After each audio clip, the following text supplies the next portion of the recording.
കൊരട്ടി ഗ്രാമപഞ്ചായത്തിലെ അടുത്ത വർഷത്തേക്കുള്ള ബജറ്റ് അവതരിപ്പിക്കപ്പെട്ടു.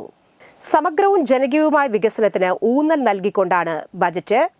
ആകെ 62,08,25,824 രൂപ വരവും 34,12,56,800 രൂപ ചിലവും 29,96,4,763 രൂപ നീക്കിയിരിപ്പും പ്രതീക്ഷിക്കുന്ന ബജറ്റാണ് വൈസ് പ്രസിഡന്റ് ജോബി മാനുവേൽ അവതരിപ്പിച്ചത്.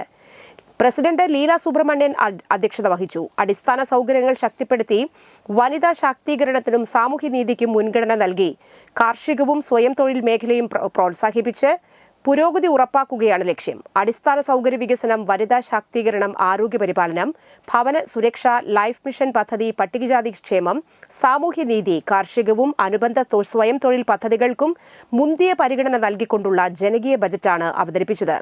പഞ്ചായത്ത് അംഗങ്ങളായ ജയരാജ് KC, ഫിൻസോ തങ്കച്ചൻ, ഗ്രേസിസ് കറിയ, ആൻസി അഗസ്റ്റിൻ, KA സുരേഷ് എന്നിവർ സംസാരിച്ചു. വളരെ പ്രതീക്ഷയോടുകൂടിയിട്ടാണ് കൊരട്ടി ഗ്രാമപഞ്ചായത്തിലെ ജനങ്ങൾ ഒരു പുതിയ ഭരണസമിതിയെ അധികാരത്തിലെത്തിയത്.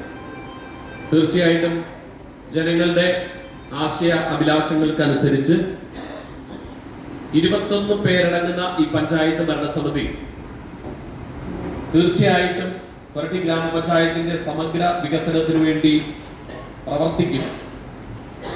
അതിന്റെ ഒരു തയ്യാറെടുപ്പിന്റെ ഭാഗമായിട്ടാണ് ഒരു വർഷം കൊരട്ടി ഗ്രാമപഞ്ചായത്തിൽ എന്തൊക്കെ വികസനം നടത്തണം എന്നതിനെ